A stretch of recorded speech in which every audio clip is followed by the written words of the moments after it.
एक ही रात रुकी है, फेरे पड़ गए, उसे आज तक जेल में डाल रखा है। इसके बारे में आप क्या कहेंगे? तो मगर सवाल तो बनता है ना, बात तो यहाँ पर सुनील जी की हो रही है, तो क्या लगता है कि सही हुआ है या गलत हुआ? आज इन बातों को बौखलाकर आप भी ऐसे क्वेश्चन करेंगे बीजेपी वालों की तरह, तो ये मुझे अच्छा नहीं लगेगा। कोई भी एलिगेशन किसी पे लगाने से पहले अपने गिरवान में कुछ झांक लें। इतनी छोटे हरकत मुकदमे लगाना, मुर्गी चोरी, बकरी चोरी, इतने भी हमारे संत हैं अयोध्या में, राम मंदिर के पास जितने भी संत हैं। अच्छा, केंद्र सरकार में मोदी जी है, ठीक है, और मोदी जी ने ये कहा है कि मुझे धर्म और ये जो धर्म की राजनीति इससे दूर रखने के लिए, क्योंकि मैं देश का प्रधानमंत्री हूँ, मैं धर्म की राजनीति नहीं करता। तो क्या लगता है कितनी सच्चाई है इस बात? मैं आपसे एक क्वेश्चन करना चाहता हूँ मैं आपसे क्वेश्चन करना चाहता हूँ। अच्छा। पूरे जब से चुनाव में मोदी जी आए हैं, हाँ। और उससे पहले से भी यहाँ पूरे देश के अंदर, पूरे प्रदेश के अंदर धर्म की राजनीति इन लोगों ने की है। धर्म की राजनीति और किसी ने नहीं की। हाँ। धर्म की राजनीति चाहे राम मंदिर के नाम पर एक, मैं तो कहता हूँ सुप्रीम कोर्ट का भला हमारे सर्वोच्च न्यायालय है कि उन्होंने आदेश कर दिया, मंदिर बन गया। कौन मंदिर रोक रहा था? और जो भी है, अब कभी इन्हें मथुरा दिखता है, कभी कुछ दिखता है। मुझे नहीं बोलना चाहिए ये बात, पर फिर भी बता रहा हूँ, धर्म की राजनीति टोटल की टोटल आज तक धर्म के आड़ के पीछे ही ये लोग राजनीति में यहाँ तक पहुंचे।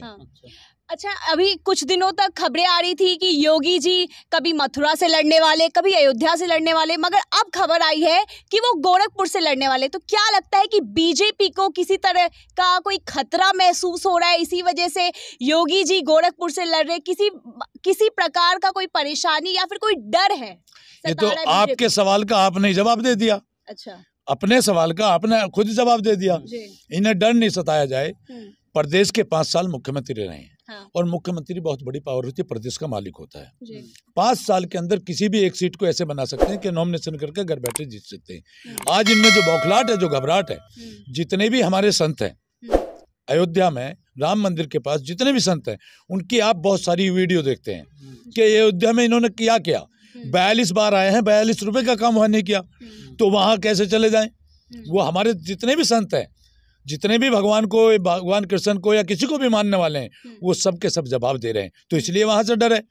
अब मथुरा से डर है, कभी साईबाबाद से सुनते हैं। तो ये दहशती तो आपके सवाल में आपने ही अपना जवाब दे दिया। और क्या है? घबराहट ही तो है, बौखलाहट ही तो है। आपसे एक सवाल ये है कि जैसा कि ये कहा जाता है मुलायम सिंह मुल्लाओं की पार्टी है, ये एक लफ्ज इस्तेमाल किया जाता है बार बार मार्केट में, आपने भी सुना होगा।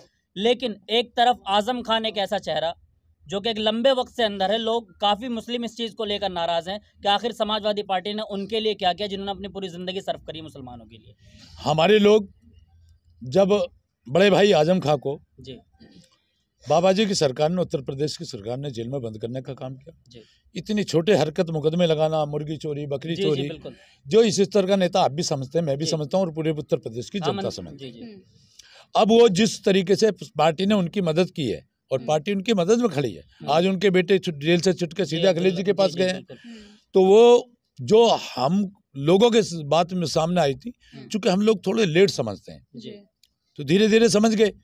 जब मुर्गी चोरी तक का, बकरी चोरी तक का, चूंकि बाबा जी ने ठान लिया था कि आजम खां को जेल भेजना है, तो जेल भेज दिया।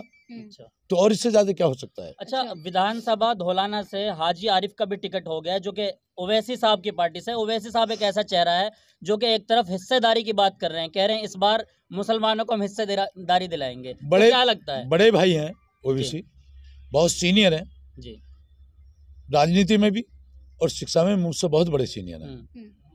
मैं इतना ही कहना चाहूँगा कि बिहार के चुनाव के बाद बंगाल में जो बात बंगाल की जनता ने उनसे कही थी, उसको समझ में आ जाना चाहिए था और उत्तर प्रदेश में चुनाव में नहीं आना चाहिए था। अब जिस तरीके की वो बात करते हैं, जिस तरीके की उनके बयान है, भाषा है, उसमें मैं ज़्यादा टिप्पणी नहीं करना चाहूँगा। ये जनता है, सब शिक्षित हो चुकी। आज जिन बच्चे, तुम जैसे बच्चों के हाथ में जो माइक है, ये शिक्षा का परिणाम है। जी बिल्कुल। अब हर समाज के अंदर कोई समाज ऐसा नहीं है जिसमें अशिक्षित हो, चाहे वो मुस्लिम हो, सब समझ रहे हैं और उसका जवाब आगे मिल भी जाएगा और मिल रहा है। पूरी तैयारी है मतलब इस बार आपकी, कि आप ये कह रहे हैं कि मैं भी जीत चुका हूँ और अखिलेश यादव भी मुख्यमंत्री बन चुके हैं? अनलिमिटेड %। अच्छा, इंशाल्लाह अनलिमिटेड %।